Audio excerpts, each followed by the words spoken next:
أعوذ بالله من الشيطان الرجيم بسم الله الرحمن الرحيم الحمد لله الذي جعل لكل شيء سببا بالمشيئة والصلاة والسلام على من به الشفاعة والعظمة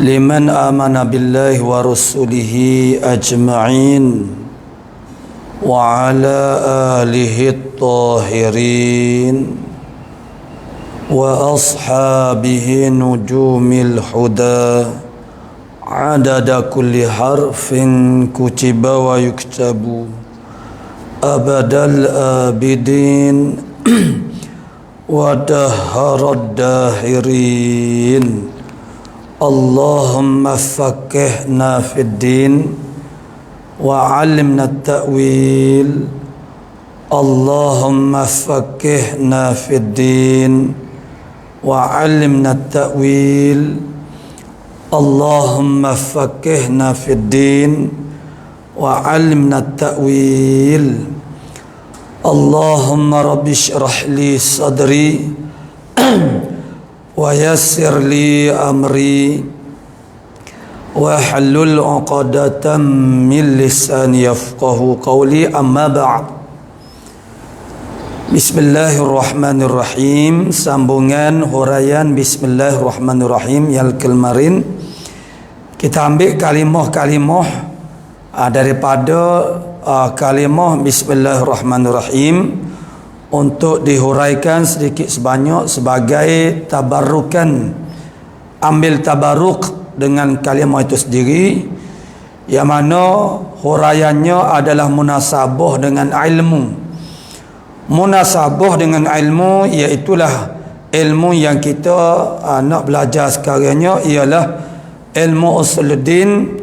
Maka huraiannya ialah munasabahlah, sesuailah dengan usuluddin sebagaimana yang telah kita sebut dah sedikit sebanyak kemarin, yang mana kalimah ini kalimah untuk kita isti'anah ataupun istighatsah, minta tolong dengan Allah Subhanahu Wa Taala pada salah satu daripada takdirnya, takdir kalam yang mahzuf, yang tidak dizahirkan dengan ucapan, tetapi dia wujud di dalam hati kita. Dari segi penhayatannya itulah asta'inu bi bismillahirrahmanirrahim. Aku minta tolong fi iqbali hadzal amr, pada menyempurnakan pekerjaan ini bi bismillahirrahmanirrahim. Maka dengan sebab itulah maknanya kita dianjurkan, kemarin kita baca hadis yang mana itu sunnah kita memulakan apapun perkara-perkara yang kita katakan sebagai aktiviti khair, mana pekerjaan yang ada harga pada syarak, ialah dengan bismillahirrahmanirrahim, supaya pekerjaan kita itu mendapat perhatian Allah Subhanahu Wa Taala dan juga penghargaan daripada Allah Taala, yang akhirnya Allah Ta'ala akan memberikan inayah dan riayahnya. Inayah makna perhatian dia, dan riayah yakni ambil cara kepada semua pekerjaan yang kita buat itu, sehingga dia jadi sempurna zahir dan juga batin. Jadi bismillahirrahmanirrahim, ba yang kita sebutkan kemarin dengan takdir kalamnya bi kana makana wa bi yakunu. Bismi itu makna daripada perkataan ismun. Ismun maknanya nama. Alif atau hamzah yang ada pada ismun itu dibuat pada khata, pada tulisannya. Kemudian ditandakan dengan huruf ba-nya. Huruf ba-nya dari segi khatnya ditulis gigi dia tu 2/3 alif. Itu adalah sebagai alamat ataupun tanda bahawasanya ada alif yang telah dihazafkan. Dari segi aturan cara menulis ba bismillah itu Salah lah dari segi aturan penulisan. Kalau kita buat gigi dia tu sama dengan huruf sin yang selepas daripadanya. Mana bismillah, maknanya ada alif yang dibuang dari sudut khat, dan dari sudut bacaannya ada ke alif ataupun tidak, dia sama saja.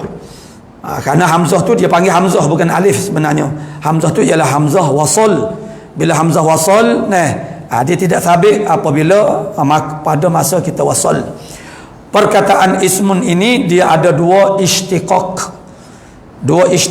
Istiqaq makna tempat ambilan daripada kata apakah kata dasarnya. Jadi ismun itu yang pertama daripada sumuwun. Perkataan sumuwun ejaannya sin mim waw ditasydidkan. Sumuwun. Sumuwun dengan makna uluwun. Makna sumuwun makna uluwun, makna tinggi. As-sama, tiap-tiap benda yang tinggi, nama dia as-sama. Gandingan di antara huruf sin dan juga mim. Itu maknanya ismun. As-sama makna tinggi, sumuwun dengan makna uluwun, ulu makna tinggi. Nama itu maksudnya tinggi, benda yang tinggi. As-sama, tiap-tiap benda yang tinggi. Jadi sumuwun dari segi i'lal, dari segi pengumpuh suayannya. Daripada sumuwun, orang Arab dia tak boleh nak menyebut sumuwun kerana berat. Waw harful illah. Dia panggil huruf sakit. Dia menanggung baris, kemudian dalam bentuk ditasydidkan dia dan juga dhammah dengan bertanwin begitu, itu jadi thiqal, jadi berat. Maka dipindahkan tanwin itu kepada mim jadi sumun. Kemudian waw itu bila tidak dipindahkan harakatnya, barisnya, maka dia tidak berfungsi, maka akhirnya dihazaf, maka jadi sumun. Sumun dua haraf yang berbaris mula-mulanya dengan dhammah, bagi depan juga masih lagi thiqal, berat nisbah kepada orang Arab, maka dia matikan sin. Bila matikan sin, maka orang Arab tidak mampu lagi bercakap dengan huruf yang permulaannya adalah mati. Maka dengan sebab itu ditarikkan hamzatul wasli, hamzah wasal, supaya boleh untuk bertutur dengan jadi ismun. Jadi ismun itu maksud dia ialah tinggi. Makna bismillahirrahmanirrahim, dengan ketinggian Allah Ta'ala yang maha pemurah lagi maha mengasihani. Nama-nama ni makna tinggi. Supaya kita berkecek kita kata kita tak boleh masuk dengan pok-pok demo tu buat apa pula? Tu pok-pok orang ada nama belaka tu. Pas kita ni tak ada nama ko? Ada juga. Demo tak ada nama ko? Ada. Apa makna orang-orang ada nama? Makna orang ada ketinggian lah. Nama itu maksudnya ialah ketinggian. Maknanya dengan ketinggian Allah Subhanahu Wa Taala. Itu istiqaq yang pertama. Istiqaq yang kedua. Istiqaq tu makna tempat ambilan. Masdar dia maknanya tempat terbitnya perkataan. Ismun itu daripada mana? Istiqaq yang kedua ialah daripada wasamun. Wasamun juga dibuat pengubah suayanya, akhirnya menjadi ismun. Itu dipanggil i'lal di dalam ilmu saraf. Jadi daripada mana ismun itu daripada wasamun. Wasamun makna dia alamatun, alamah. Mana wasam maksudnya ialah maknanya tanda. Makna alamah makna tanda. Wasam, tatu tu dipanggil wasam. Tu dah kita jauhi pun ada. Tatu makna wasamun maksudnya alamatun. Ini nama tu makna dia ialah tanda bahasa Melayu kita. Satunya tadi ialah tinggi, yang kedua ialah tanda. Nama kita tu adalah tanda kita. Dan fungsi tanda adalah untuk tamyiz, membezakan suatu perkara itu dengan perkara-perkara yang lain. Dan kita belajar ilmu aqidatut tauhid, maknanya Allah Ta'ala semua perkara termasuk Allah Ta'ala ada tanda dia.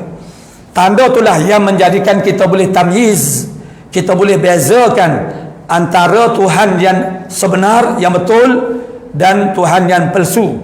Istilah Tuhan ilah itu tiap-tiap kullu ma'budin, tiap-tiap yang disembah nama dia ilah. Tapi al-ma'bud bihaqqin, yang disembah dengan sebenar, itu hanya Allah Ta'ala sahaja. Jadi macam mana kita nak jadikan supaya kita ni tidak bertukar, tidak tukar, tidak tidak terkeliru, makna tidak tersalah. Makna tersalah mengiktikadkan Tuhan yang sebenar itu. Nah, tidak tersalah pada orang panggil melakukan ubudiyah kepada Tuhan yang sebenar. Karena Tuhan yang dinobak, diangkat oleh manusia itu mana ramai. Tiap-tiap yang disembah maka nama dia ilah lah. Tapi ilah yang sebenarnya hanya tak ada Allah, ialah Allah Subhanahu Wa Taala.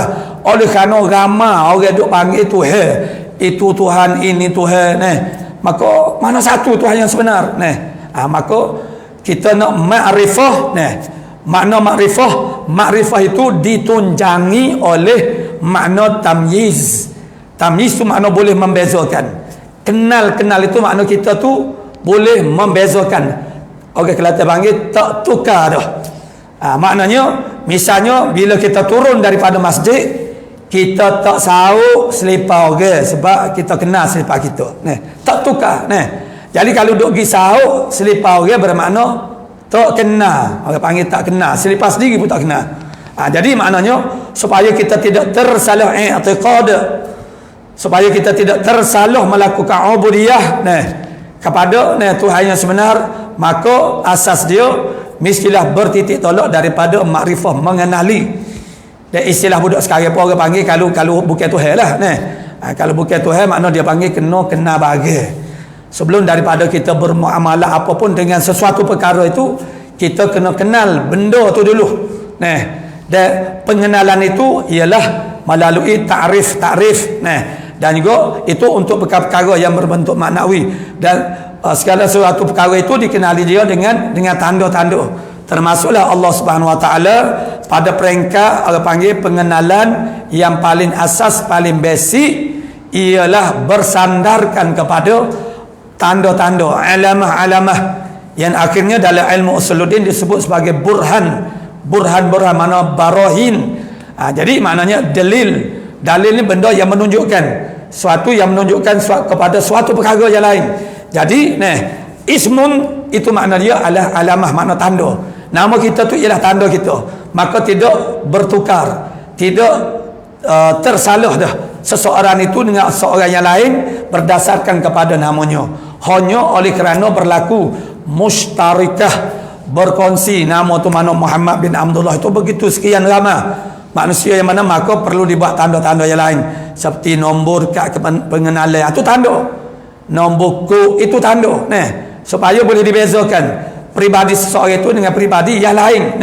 Pada asasnya, pada dasarnya, satu orang panggil kaedah yang paling teras untuk membezakan pribadi-pribadi manusia ni ialah dengan nama manusia, nama kampung, nama tempat.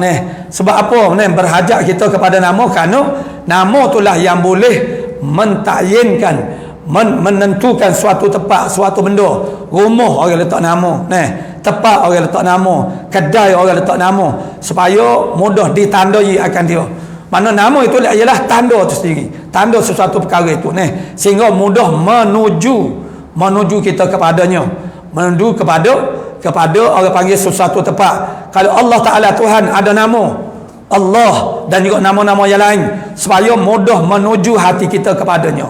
Kalau tidak, kita nak panggil apa dia, mudah untuk kita tuju dari sudut kita nak seru dia dengan bahawa kita nak memuji Allah Subhanahu Wa Taala, dan juga orang panggil kita nak bermunajat dengannya, jadi kita kena seru namanya. Nama tu sendiri adalah tanda. Jadi kita bertanda dengan nama kita. Jadi bismillahirrahmanirrahim, dengan nama Allah makna dengan tanda Allah Subhanahu Wa Taala. Jadi ada dua makna ismun. Yang pertama ketinggian, kerana sin dengan min, sebagaimana jin dengan nun, huruf jin dengan nun memberi impak kesan makna sesuatu perkara yang kita tak nampak. Jinnun, jinnah itu jin.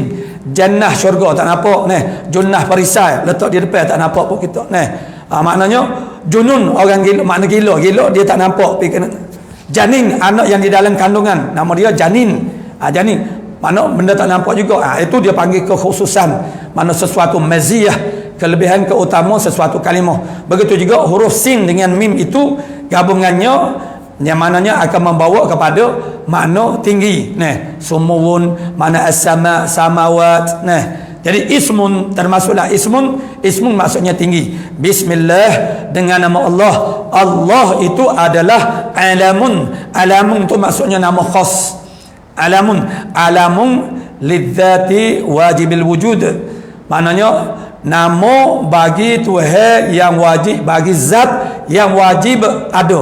Wajib ada yang insya-Allah kita akan ikuti takrif. Wajib apa ni makna al-wujub itu apa dia? Wajib ni maknanya tak terima tak ada. Mesti maknanya yang wajib ada ni, makna tak terima tak ada. Zat yang tak boleh terima tak ada. Zat yang tentu ada, sabit dia tu makna ada. Fil khariji makna ada pada kharij, ada pada kenampakan akal, fi zihni, dan juga ada fil amril waqi'. Nah, jadi cuma fil khariji Allah Taala tu maknanya Allah Taala tidak buka hijab di antara kita dengan dia, sehingga bukan sahaja zatnya, bahkan sifat-sifat dia pun Allah Ta'ala tak buka hijab. Melainkan yang terbuka kepada kita ialah athar ataupun samarah dia, samaratu sifat, kesan daripada sifat-sifat Allah Ta'ala. Itulah kejadian Allah Ta'ala ini, yakni semuanya adalah kesan daripada sifat Allah Ta'ala, ataupun boleh kita kata sebagai produk Allah Subhanahu Wa Ta'ala. Maka kita memerhati, nazar kepada kejadian-kejadian alam ini, bermaknanya kita nazar kepada produk-produk Allah Ta'ala. Kerana salah satu daripada kaedah di dalam qawaid aqidatut tauhid, aqaidul iman ini ialah at-tafakkuru fi ba'dil masani' yadullu ala ba'di sifati sani'. Kita berfikir, kita melihat, kita perhatikan kepada sebahagian daripada masani', itu membawa kepada kita faham, kita reti kepada sebahagian daripada sifat sani'. Masani' maknanya produk, soni tuai produk, tuan yang melakukan, yang tukar, yang buat produk. Nah, jadi kita nak tahu seorang tukang itu dia mahir ataupun tidak, maknanya kita tengok kepada produk dia. Produk itu boleh jadi benda, barangan, ataupun boleh jadi pembuatan karya-karya.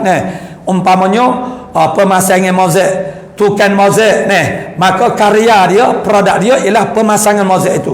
Kita perhatikan mozaik tukang lain pula yang buat mozaik tukang mozaik, kualiti mozaik, itu maknanya menunjuk kepada tukang yang buat mozaik. Sekarang tukang mozaik yang maknanya, yang maksudnya yang memasang mozaik, yang memasang jubin itu jadi jubinnya ataupun mozaiknya dipasang dengan begitu kemas, mana alurnya adalah sangat orang panggil tepat, dan makna tidak lari sangat sama, dan orang panggil pandai susunannya dengan tepat-tepat yang agak tidak makna disusun dengan begitu, orang panggil kena dengan tepatnya.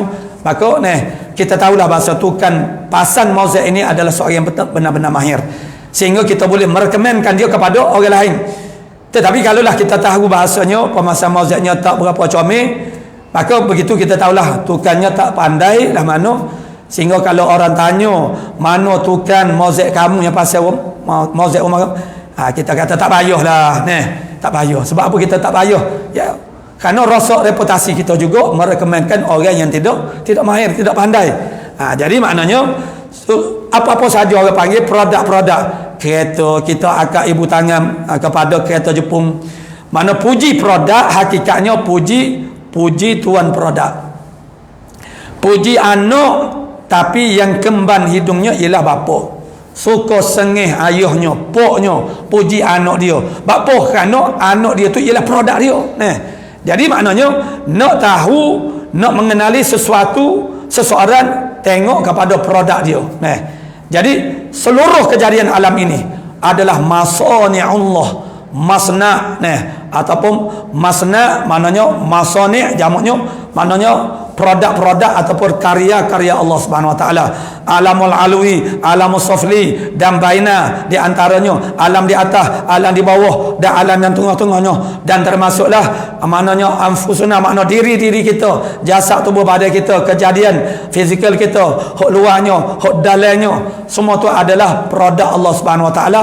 Ke mana sahaja yang kita arahkan pandangan mata kita kepadanya, maka kita jatuh pandangan kita itu kepada produk Allah Subhanahu Wa Taala. Maka kita berinteraksi dengan produk Allah Subhanahu Wa Taala ini, berusaha memahami. Maka Allah Taala di dalam Al-Quran begitu banyak ayat-ayat yang Allah Taala mendesak kita menggunakan penglihatan kita, basar, akal fikiran kita, dan juga mana samuk kita, pendengar kita, untuk berinteraksi dengan kejadian alam. supaya kita dapat mengenali Tuhan yang mengadakan kejadian alam itu. Seperti contohnya di Al-Quran, antara ayat yang biasa kita dengar, afala yanzuruna ila al-ibili kaifa khuliqat wa ila as-sama'i kaifa rufi'at, sehingga akhirnya adakah mereka itu tidak melihat, yakni pertanyaan uslub bertanya dengan makna orang panggil memberi arahan, memerintahkan. Adakah mereka itu tidak melihat, maksudnya kena lihat. Afara'aitum ma tahrusun, adakah kamu tidak melihat kepada apa yang kamu tanam? Maksudnya lihat, tanya, tapi maksud dia suruh atau perintah ni. Dan banyak lagi, afala tatadabbarun afala ta'qilun. Mana-mana adakah kamu tak berfikir? Maksudnya fikir, jangan tak fikir. Itu maksud maknanya tanya. Adakah kamu tidak tadabbur, tidak perhati tilik? Maksud perhati, tilik, mikir, dengar, jangan tak dengar. Dengar apa dia? Ayat Allah Subhanahu Wa Taala, dengar pengajaran agama supaya kita faham agama Allah Subhanahu Wa Taala. Jadi adakah kamu tak mendengar? Dan begitu Allah Taala sebut dia, kita sebagai panggil hamba Allah Subhanahu Wa Taala, Allah Taala tidak berlaku zalim kepada kita dalam orang panggil persiapan kepada untuk kita boleh mengenali Allah Subhanahu Wa Taala, dan akhirnya kita boleh bermuamalah dengannya, yakni melakukan ibadah kepadanya. Allah Taala sediakan kepada kita, yang pertamanya Allah Taala turunkan kepada kita Alkitab, yang kedua Allah Taala utuskan Rasul, yang ketiga Allah Taala berikan peralatan untuk kita menggunakannya. Itulah al-basar, penglihatan, as-sama', mana pendengar, dan al-aqlu, akal atau fuad, ataupun al-bab. Lima perkara ni.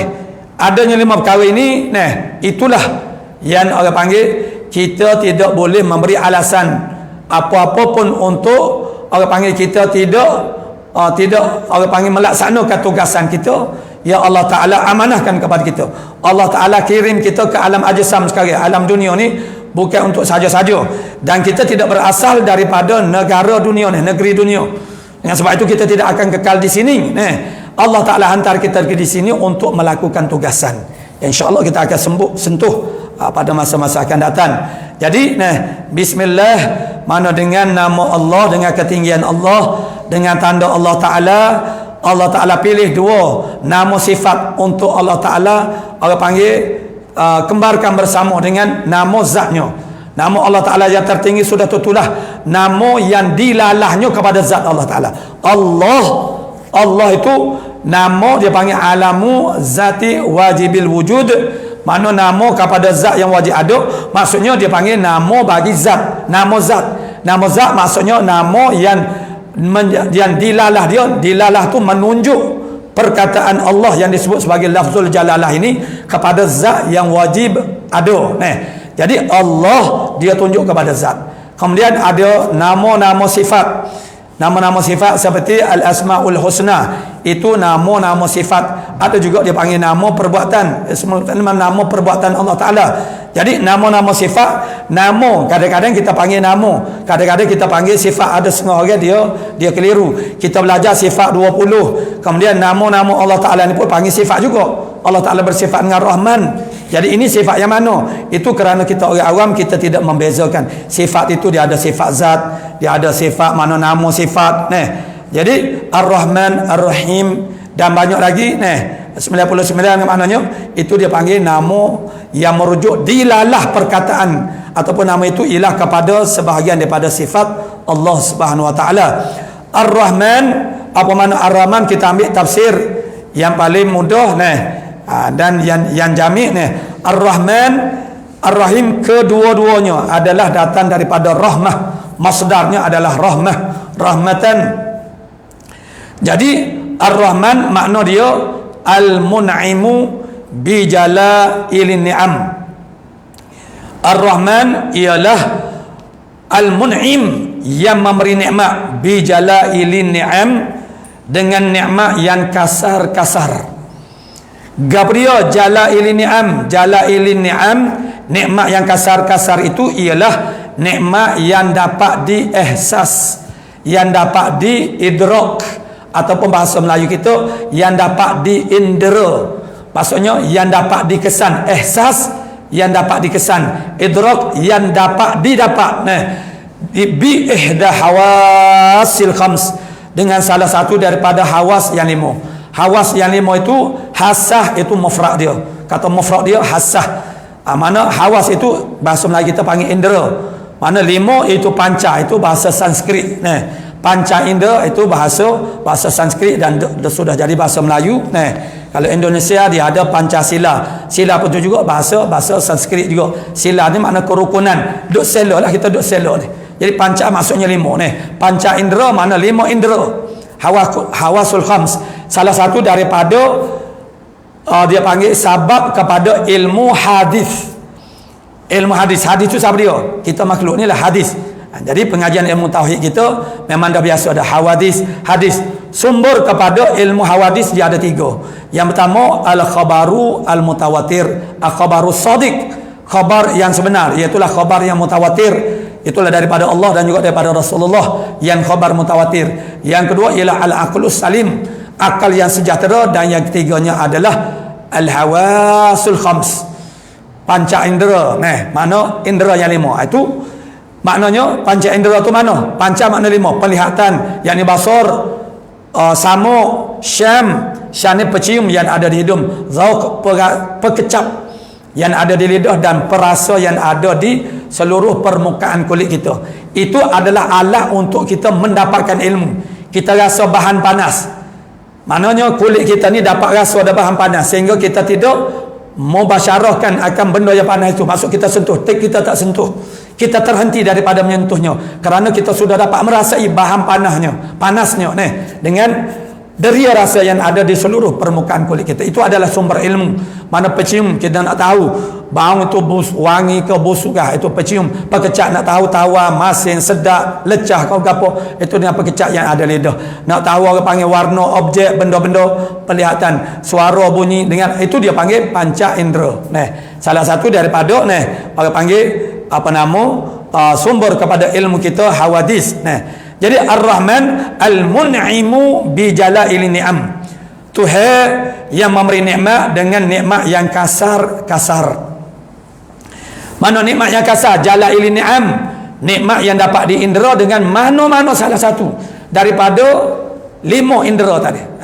Mana yang boleh dilihat, sama ada boleh dilihat, boleh didengar, boleh dicium, baunya, boleh kecapannya, dan boleh dirasa panas, sejuk, kerasa, licin, suatu permukaan kerasa ataupun licin, tu deria rasa. Jadi apa saja perkara yang termasuk dalam daerah mahsusat, itu dia panggil mahsusat, benda yang boleh diehsas, mana dengan mana-mana salah satu daripada hawasil khams dipanggil mahsusat. Mahsus kata banyak dia ialah mahsusat, benda yang hissi dipanggil mahsus, benda yang boleh diindera dengan panca indera yang zahir. Dalam tasawuf dia sebut panca indera juga, panca indera dalam. Selain kita ada panca indera zahir dan ada pula panca indera dalam. Yang ni kita ada mata lendir, kemudian ada mata hati. Telinga pun ada juga, telinga untuk mendengar suara-suara yang orang panggil yang batin, seperti suara malaikat, suara syaitan yang berada di tepi hati kita. Orang panggil jasimun ala uzunun aiman, itu malaikat yang bernama malaikat mulhim, duduk tenggek di atas telinga hati. Hati kita ada telinga pula, untuk mendengar suara-suara yang halus, yang kita tak berasa lah, tidak disedari oleh mana indera yang zahir, hanya dengan pemberitahuan daripada agama, kita tahu perkara itu maksudnya daripada Quran ataupun daripada hadis. Ar-Rahman dengan mana Al-Mun'imu bi jala'il ni'am, Tuhan yang memberi nikmat dengan nikmat yang kasar-kasar, dan muta'allaqnya, muta'allaq kepada nikmat ini, muta'allaq tu ialah sasaran dia, ialah kepada kullul mana jami'ul makhluqat, semua makhluk. Murah yakni beri kepada semua. Murah, kalau bahasa Melayu kita panggil murah, diterjemahkan Ar-Rahman itu dengan makna murah. Murah beri dengan tidak tilik kepada siapa yang diberi. Itulah Rahman yang sebenar. Hakikatnya makhluk tidak ada yang Rahman. Rahman ini maksudnya beri dengan tidak tilik kepada siapa yang diberi. Adapun makhluk kita manusia ni, orang yang dikatakan dia seorang pemurah, dia nak beri, dia tilik dulu, dia tengok orang yang dia setuju angin, orang yang dia suka, hok dia sayang, hok dia minat, hok dia gemar. Kalau orang yang dia tak setuju angin, tak belaga daun, orang yang dia tidak berkenal, musuh dia, orang yang dia marah, orang yang dia benci, maka setitik rabuk pun tak bertitik daripadanya.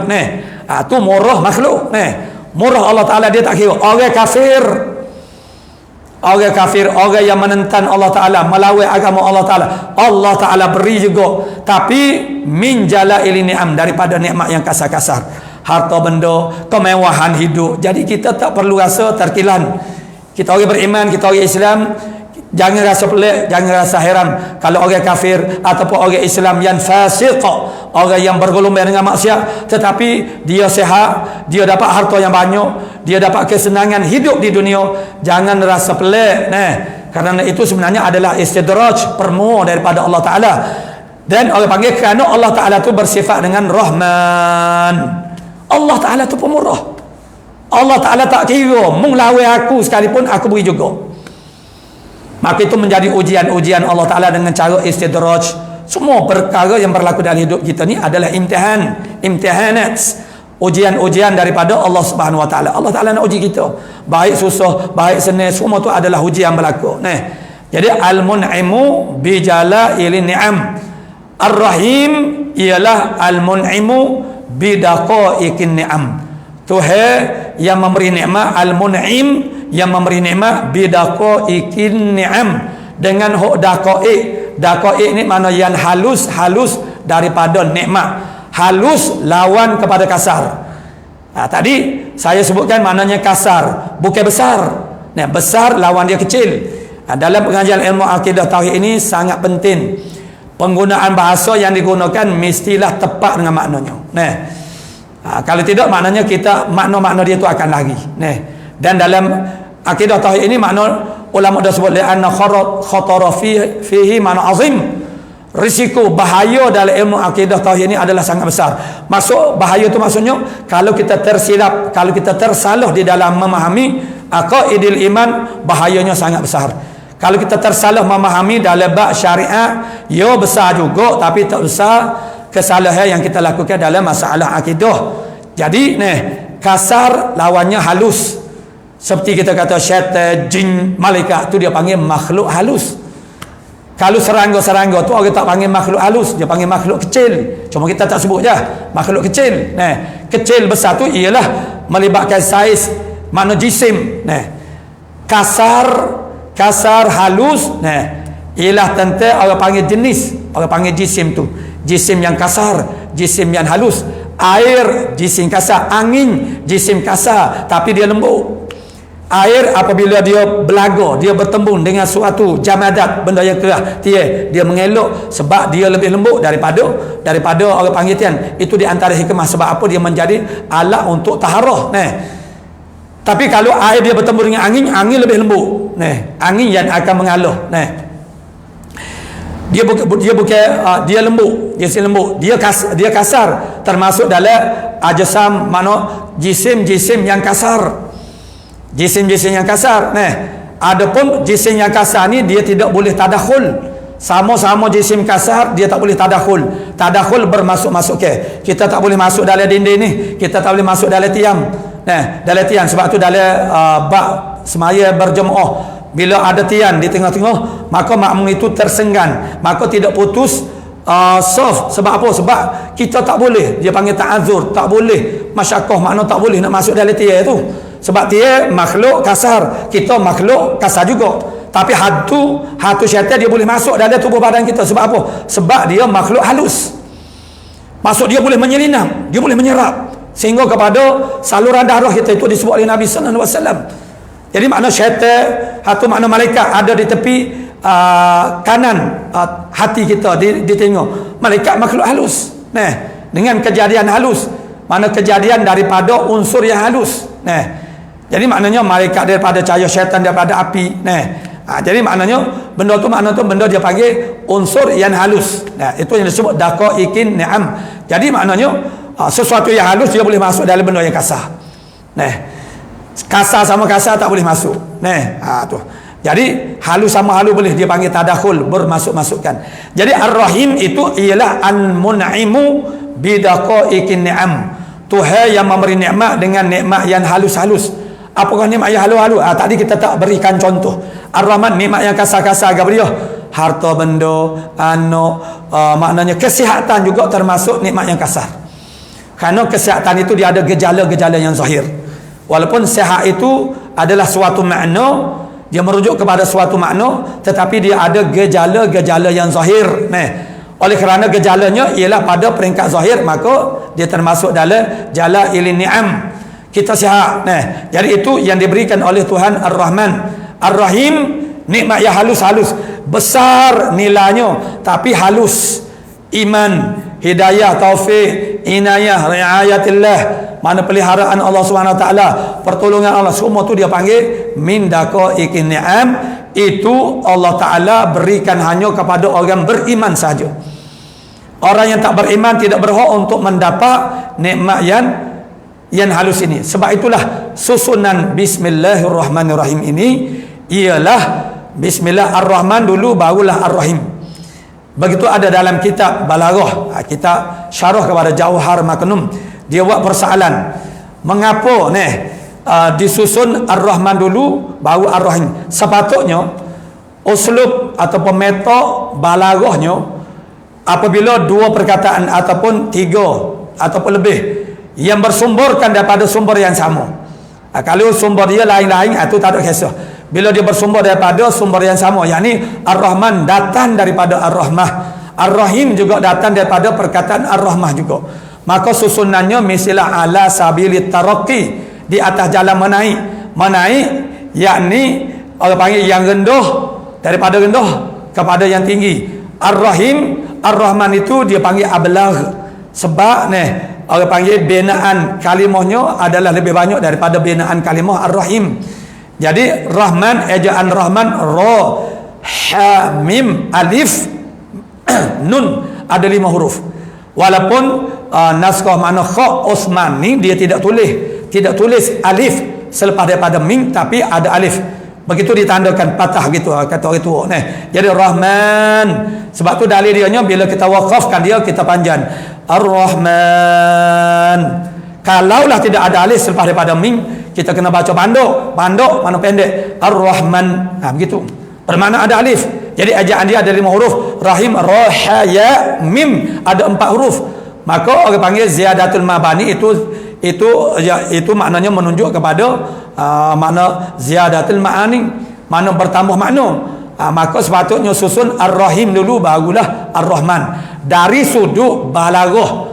Lalu tuai kitab tu dia jawab bapa Allah Taala sendiri yang susun mana untuk membuat sifat kepada Allah Taala letak Ar-Rahman dulu barulah Ar-Rahim. Kerana Ar-Rahim itu adalah mutammimu atau mutammimu li ni'amil jalail li ni'amir Rahman. Kerana Ar-Rahim itu ialah yang menyempurnakan nikmat yang diberikan oleh Ar-Rahman. Macam mana? Yakni kita senaraikan nikmat min jalail ni'am. Apa dia yang dimaksudkan dengan jalail ni'am? Antaranya ialah harta benda, sihat. Baik, harta benda ni nikmat, sihat nikmat. Adakah harta benda itu jadi kebaikan kepada kita? Adakah sihat tubuh badan kita tu jadi kebaikan kepada kita? Memang kita sebut dia sebagai kebaikan, makna khair, kebaikan, kesihatan, harta benda itu juga dipanggil sebagai khair. Maknanya khair itu mana dalam surah apa tu? Wal adiyat idhabha tu. Apa nama? Li hubbil khair la syadid. Hubbil khair itu ialah amal, maknanya mata'ud dunya, harta benda. La syadid bersangat manusia yang suka berahi sangatlah kepada harta benda. Jadi itu disebut sebagai khair. Jadi harta benda molek kata molek, baik kata baik, bagus tak bagus kepada kita. Ya bagus, kita kata pada dasarnya bagus. Kesihatan bagus ke tidak? Bagus. Tetapi sebenarnya belum tentu lagi harta itu akan jadi baik, akan jadi molek kepada kita, akan jadi manfaat kepada kita. Sihat tubuh badan kita pun juga belum tentu jadi baik. Harta benda yang menjadi wasilah kepada kebaikan, yakni melakukan ibadat dan orang panggil meraih pahala, maka barulah dia tu jadi kebaikan. Sihat tubuh badan, sihat itu menjadi wasilah kepada melakukan maksiat. Jadi kuat kepada melakukan maksiat. Nak buat maksiat pun dia kena kuat juga. Buat ibadat pun dia kena kuat juga. Maka kekuatan kesihatan dia tu menjadikan dia jadi kuat melakukan maksiat. Maka mana kebaikannya? Sihat itu tak baik. Sihat yang baik itu manakala sihat itu menjadi wasilah, menjadi alat untuk kita kuat melakukan ibadah kepada Allah Subhanahu Wa Taala. Maknanya nikmat yang kasar-kasar ini nak jadi baik kalau tidak terhenti di atas nikmat yang halus. Boleh buat ibadah, boleh mengenal Allah Taala. Maknanya kita ada kelebihan mana harta, kita ada kelebihan fikiran, akal fikiran. Itu kita berfikir untuk apa dia? Untuk mengenali Allah Ta'ala, untuk ta'zim Allah Ta'ala, membesarkan Allah Ta'ala. Maka IQ yang tinggi, itu termasuk dalam jalan ini ni'am. Lama manusia yang Allah Ta'ala beri kepada dia IQ yang sangat tinggi, yang kita panggilkan sebagai brilliant genius, tetapi akhirnya dia penuh. Yang duk jadi Mu'tazilah, yang duk jadi Syiah ni bukan kelas-kelas bodoh. Kelas-kelas orang yang terlampau cerdik, otak tu tinggi, IQ dia terlalu tinggi. Orang yang terlalu tinggi ni IQ dia, dia dalam masyarakat ni, dalam organisasi dia payah nak terima pandangan orang. Dia payah nak terima pendapat orang. Pendapat dia mesti betul. Kalau dia tidak ni orang panggil IQ dia sangat tinggi. Allah Ta'ala beri kepada dia. Itu kismatullah, pembahagian Allah Ta'ala. Allah Ta'ala jadikan dia sangat bijak. Lalu kerana dia ini tidak memahami Islam, dia tak belajar Islam peringkat asasnya, lalu pemikirannya itu mengatasi syariat, maka itu akan jadi Mu'tazilah lah. Lalu dia berani untuk orang panggil menafikan tafsiran mufassirin yang mu'tabar masa silam, dengan bahawa perlu ditafsirkan semula. Kerana dia orang cerdik, orang bijak, orang sangat bijak, dia mampu berfikir. Dan sebagaimana yang berlaku sekarang, ramai orang-orang sekarang itu berani untuk menafikan kewibawaan ilmu para alim ulama yang muktabar zaman-zaman dahulu. Kalau orang panggil memperlehkan ulama zaman sekarang itu hingga juga ini memperkecilkan pandangan pendapat ulama-ulama yang muktabar. Kenapa? Kerana dia cerdik, dia bijak. Orang yang terlampau cerdik, akhirnya kalau tidak dibimbing oleh hidayah wahyu, dia akan jadi sesat juga. Kerana dia menagun-agunkan, memuja akalnya sendiri. Orang yang terlalu bijak ni dia puja akal dia sendiri. Tuhan ialah akal dia sendiri. Akal dia terlalu Allah Ta'ala beri. Itu adalah istidraj, yang ulama-ulama begitu sangat takut kepada istidraj ini. Istidraj itu Allah Ta'ala umpan dengan segala nikmat-nikmat yang zahir ini, sehingga kan dia merasakan itu adalah diri dia. Maka susah untuk dia mengenali Allah Ta'ala, kerana dia tak kenal diri dia sendiri. Kerana dia nampak diri dia hebat, bisa, tinggi, lebih. Jadi macam mana nak kenal Allah Subhanahu Wa Ta'ala? Jadi mung tu duk berasa dengan ciri-ciri itu ialah ciri-ciri ketuhanan. Mana sempurna, mana bijak yang sempurna. Jadi orang yang terlampau cerdik, begitu mereka menagun-agunkan akal mereka sendiri, akhirnya mereka jadi sesat.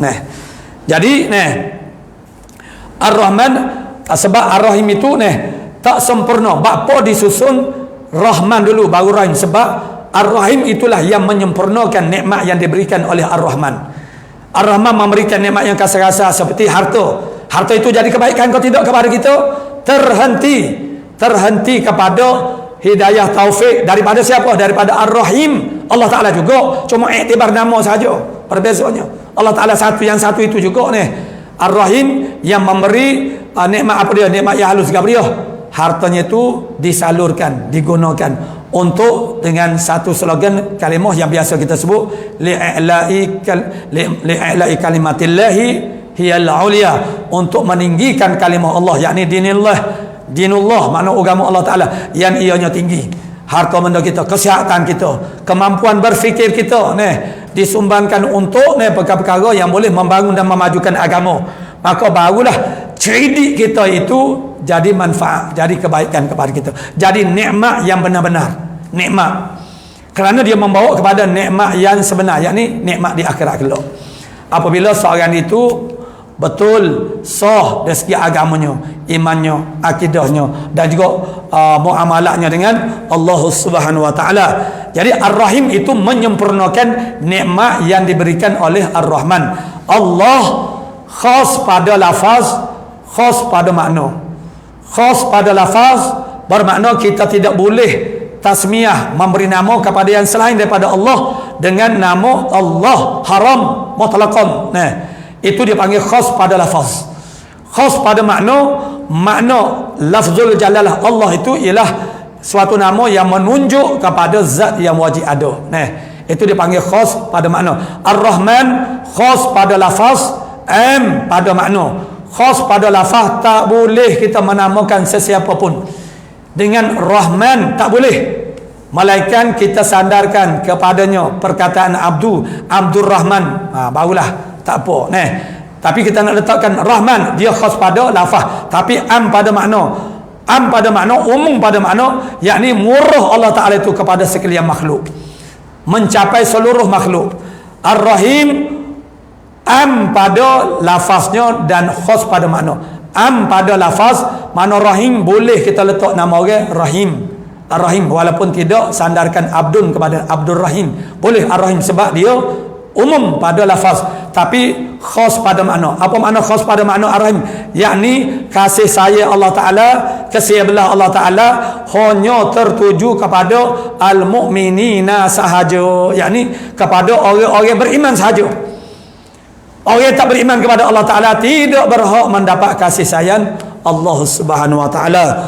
Alhamdulillahilladzi atla'a fi samawati qulubil mu'minina syumusal ma'rifati musyriqatan bi anwarit tauhid wal yakin. Puji itu bagi Allah yang menaikkan pada beberapa langit segala hati orang yang mukminin akan beberapa matahari pengenalan, padahal cemerlang ia dengan cahaya tauhid dan yakin. Qala muallifur rahimahullah taala, alhamdulillah, yakni sebagaimana bismillah kullu amrin tibalin la yubda'u fihi bi bismillahirrahmanirrahim. Ada juga riwayat yang mengatakan bahasanya la yubda'u bilhamdillah, juga fahuwa abtar juga. Jadi maknanya kita tak mulakan dengan bismillah jadi abtar, tak mulakan dengan alhamdulillah jadi abtar juga. Maka di situ berlaku tanakut ataupun pertembungan di antara dua hadis itu. Bapa kata pertembungan sebab kalau kita mulakan dengan bismillah bermakna kita tidak mulakan dengan alhamdulillah. Kalau kita mulakan dengan alhamdulillah, maka kita tidak mulakan dengan bismillahirrahmanirrahim. Lalu ulama menyatakan, menjelaskan bahawasanya maknanya ibtidah itu dia ada dua. Satunya hak hakiki, satu lagi hak dia panggil hak urfi. Jadi hak hakiki ini maknanya sebelum daripadanya tidak ada sesuatu apapun. Itu bismillahirrahmanirrahim. Sebelum daripada tak ada apa-apa. Adapun alhamdulillah ini maksud dia tu ibtidah, permulaan. Ibtidah makna permulaan urfi, dengan makna sebelum daripada dia tidak ada apa-apa maksud. Tidak ada apa-apa maksud. Maksud ni makna konten lah, kandungnya. Kita nak, kalau kita ceramah, kita mengajar, kita nak mengajar tu kepada dia. Itu maksud. Lepas daripada amma ba'du, itulah maksudnya. Jadi kalau ada bismillah itu tidak menafikan makna alhamdulillah itu adalah juga sebagai ibtidah. Itu jamuk dia.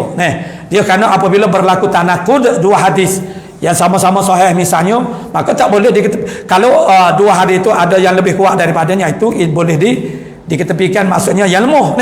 Sekarang apabila dua hadis itu sama-sama kuat, maka kita langkah yang pertama kena jamuk, seboleh mungkin kena jamuk.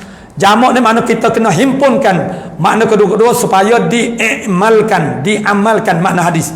Kerana adalah makna tidak boleh dengan secara bermudah-mudah untuk kita menafikan amalan kepada hadis itu, melainkan kerana sesuatu perkara yang besar, kerana tak ada jalan. Jadi untuk ihmal menhampakan, menabaikan makna hadis, Itu tak boleh dengan secara sewenang-wenangnya, melainkan kerana tak ada arah. Jadi apabila berlaku pertembungan tanakuk antara kena jamak cari jalan bagaimana nak menghimpunkan supaya kedua-dua makna hadis itu sahih untuk diamalkan. Seperti tadilah. Jadi bismillahirrahmanirrahim dia panggil ibtida hakiki, yang sebelum daripada dia tak ada apa-apa sungguh. Tapi alhamdulillah ini kalau ada dah bismillah pun tidak menafikan dia itu sebagai ibtida, kerana nama dia ibtida urfi. Kerana sebelum daripada dia tu tidak ada maksud daripada ucapan kita. Jadi alhamdulillah, puji itu bagi Allah, yakni segala puji. Alif lam pada alhamdulillah itu memberi makna istighraq, menhabisi, makna segala puji. Hamdu maknanya isim mufrad, makna satu, tapi oleh kerana masuk alif lam maka dia memberi makna banyak juga. Segala puji itu lillah, makna milik, milkun lillah, mustahiqun mukhtasun lillah. Segala puji sebanyak mana. Afradul hamd itu banyak, terlalu banyak, jutaan, ribu juta, bilion. Wa in ta'uddu ni'matallahi la tusuha. Seandainya kamu membilangkan akan nikmat-nikmat Allah Ta'ala, tak boleh. Dan orang kamu tidak layak kerana afradu ni'amillah itu terlalu banyak, tak ada sakat. Afrad, butir-butir nikmat Allah Ta'ala, sebutir-sebutir nikmat Allah Ta'ala banyak. Kalau kita nak kira terlalu tak boleh. Cuma untuk kalau nak bila dia kena orang panggil nikmat itu dibuat pembahagian-pembahagian. Begitu ulama menyebutkan sebagai maknanya puji itu maknanya, puji maknanya khaliq, jenis puji. Jenis puji itu makna jenis-jenis puji. Mana ada puji khaliq bagi khaliq, khaliq bagi makhluk, makhluk bagi makhluk, makhluk bagi, semua tu adalah bagi bagi orang panggil Allah Subhanahu Wa Taala, milik Allah Taala. Maka alhamdulillah itu muqabalah dia ialah nikmat. Muqabalah dengan nikmat dengan sebab tu kita sebut katakan nikmat sana. Jadi maksudnya memuji ialah sesuatu yang sempurna. Benda yang tak sempurna kita tak puji. Maka yang sempurna pada hakikat hanya Allah Ta'ala sahaja. Dengan sebab tu yang layak dipuji hanya Allah Ta'ala.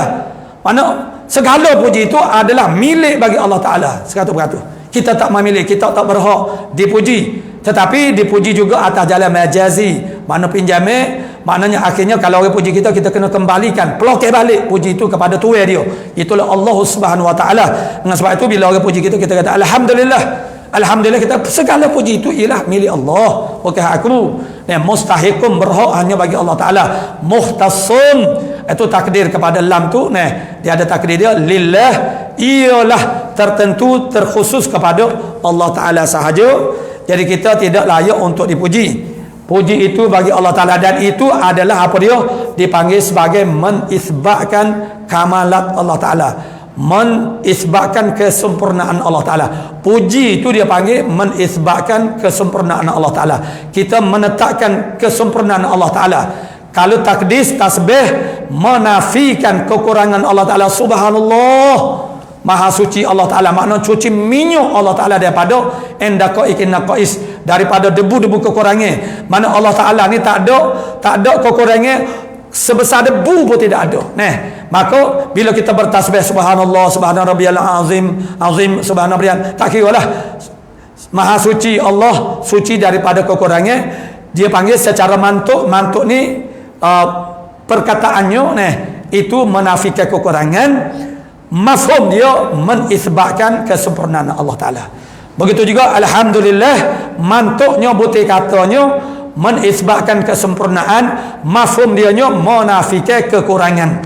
Jadi alhamdulillah, subhanallah, maksud dia sebenarnya satu saja.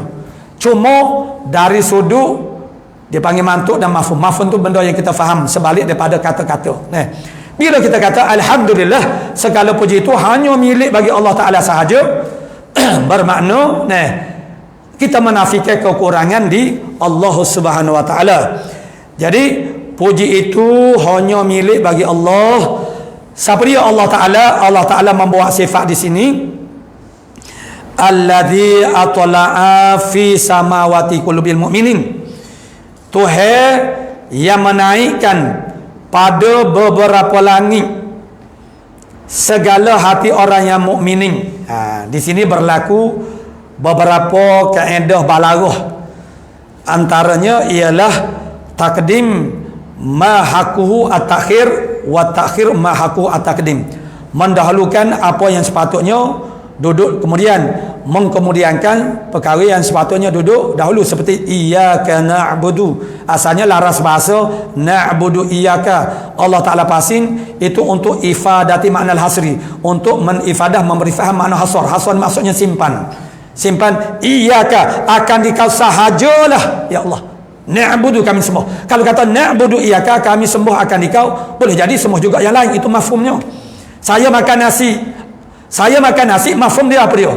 Saya makan nasi, maknanya mafhum dia kita makan nasi dan boleh saja makan yang lain daripada nasi. Tidak menafikan makan yang lain juga. Tapi kalau kita kata, tapi kita tak bercakap macam ni, akan nasi saya makan, bermakna kita makan nasi saja-saja. Dari sudut bahasa, laras bahasa yang asal, dia panggil aslu tarkib, asal tarkib, susunan laras bahasa yang asal. Sepatutnya alhamdulillahilladzi atla'a syumusal ma'rifati, makna Tuhan yang menaikkan matahari pengenalan. Sekarang ibarat dia Allah Ta'ala menaikkan pada langit-langit hati orang-orang beriman. Jadi kalau kita nak ambil laras bahasa yang asal, allazi atla'a syumusal ma'rifati fi samawati qulubil mu'minin. Dia kan dalam bahasa Arab susunan laras dia, item-item dia mestilah fa'il, maf'ul, barulah segala muta'alaq-muta'alaqnya. Benda-benda yang lain hal ko, muta'alaq dia ko ataupun tamyiz ko, itu duduk kemudian. Itu dari segi laras bahasanya. Tetapi di sana apabila berlaku penukaran, dia passing, itu dia adalah maksud dia, hikmah dia. Jadi bapa Allah Ta'ala, mana mu'alif kita, mu'alif sebut bagi mana Allah Ta'ala yang menaikkan pada beberapa langit akan hati, segala hati orang yang mukminin akan beberapa matahari pengenalan. Maksud dia makna hasar itu, makna simpan itu ialah maknanya matahari pengenalan ini hanya naik pada hati-hati orang yang beriman saja. Hati manusia yang kafir tidak akan naik matahari makrifah.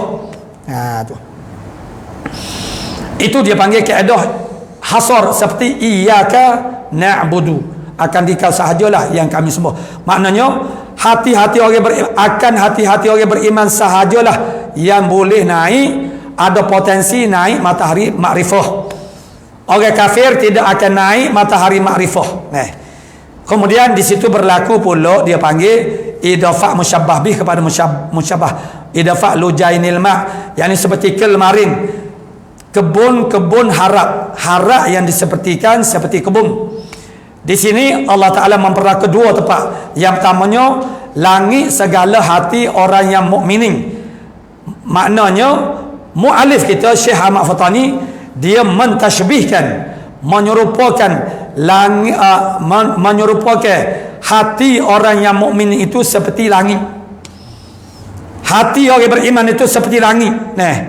Dari sudut apa? Dari sudut wajah syabahnya, keserupaannya ialah tempat naik. Langit tempat naik bagi matahari yang zahir, yang hissi dia panggil, yang mahsus, matahari yang hissi. Langit orang-orang yang beriman, hati orang beriman, langit hati dia panggil. Jadi hati kita orang beriman langit hati. Mana hati yang diserupakan seperti langit. Itu gambarannya supaya kita nampak hati kita ni seolah-olah macam langit tempat naik matahari. Tapi hati orang beriman ialah tempat naik matahari ma'rifah, pengenalan. Yakni di sini juga berlaku tashbih yang seperti tadi juga, yakni ma'rifatullah itu diserupakan dengan matahari. Dan itu biasalah kita bercakap matahari ma'rifah, maknanya pengenalan akhir Allah Ta'ala tu serupalah dengan matahari. Pada sudut apa? Dia kita nak menyerupakan suatu perkara dengan suatu perkara itu, dia kena ada titik persamaan. Apa titik persamaan? Titik persamaan ini dipanggil sebagai wajah syabah, ataupun dia panggil jami', ataupun kalau dalam usul fiqh, dalam bab qiyas dia panggil illatun, illah. Kita nak qiyas satu benda dengan satu perkara itu kena ada illah dia. Mana nak qiyas telur dengan buah turun, tak boleh.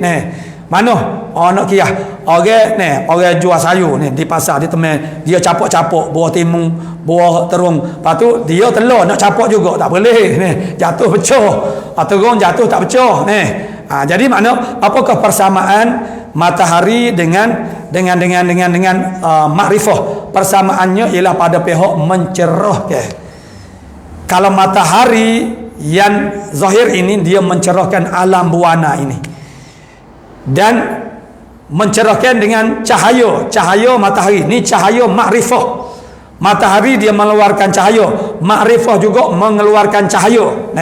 Cahaya matahari menzahirkan segala benda yang ada pada alam ini.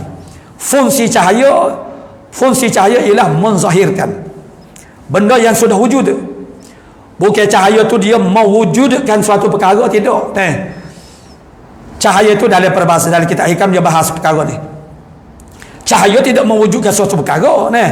Cahaya menzahirkan benda tu ada. Macam semalam, sini gelap, malam. Jadi kalau kita masuk tak pasal lampu, kita tak nampak. Macam-macam perkara ada.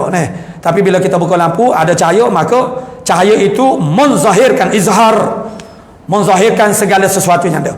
Jadi cahaya matahari menzahirkan segala makhluk-makhluk yang ada pada alam buana ini.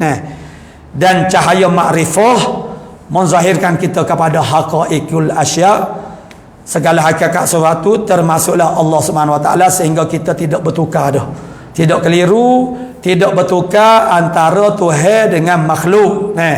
Dan dengan itu akhirnya kita tidak tersalah pada i'tiqad dan menyembahnya, melakukan ibadat kepadanya. InsyaAllah kita tangguhkan dulu pada tengok ada masih lagi ada baki-baki daripada ibarat ini untuk kita ikuti pada esok hari pada masa yang sama. Mudah-mudahan apa yang kita pelajari pada hari ini menjadi ilmu yang memberi manfaat. Itu maknanya kita dapat faham dengan sebaik mungkin dengan pertolongan Allah Subhanahu Wa Taala, daripada makna taufik Allah Taala untuk jadi kita boleh faham. Kalau kita tak faham lagi pun tak apalah. Mana kali pertama kita berhadapan dengan suatu ilmu, tak semestinya kita boleh faham selalu. Tidak mudah untuk memahami kalau kita tak biasa lagi.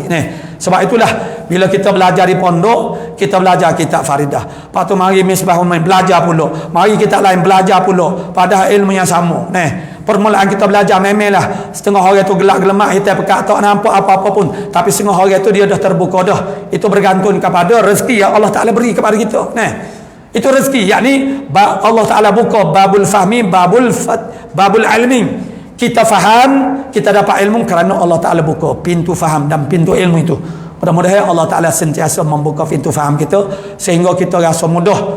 Mudah-mudahan Allah Ta'ala memberikan kepada kita rasa mudah.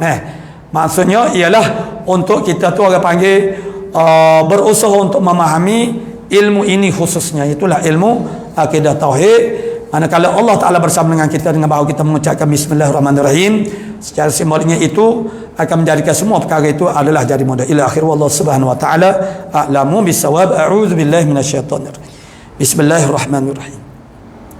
Alhamdulillahi rabbil alamin, wassalatu wassalam ala asyrafil anbiya'i wal mursalin wa ala alihi wa sahbihi ajma'in. Allahumma taqabbal minna innaka antas sami'un alim wa tub alaina ya maulana innaka antat tawwabur rahim. Allahumma inna nas'aluka al-ilma khaifin wa inabatal mukhbitin wa syukra sabirin wa taubatas siddiqin wa sallallahu ala sayyidina Muhammadin wa ala alihi wa sallam walhamdulillahi rabbil alamin.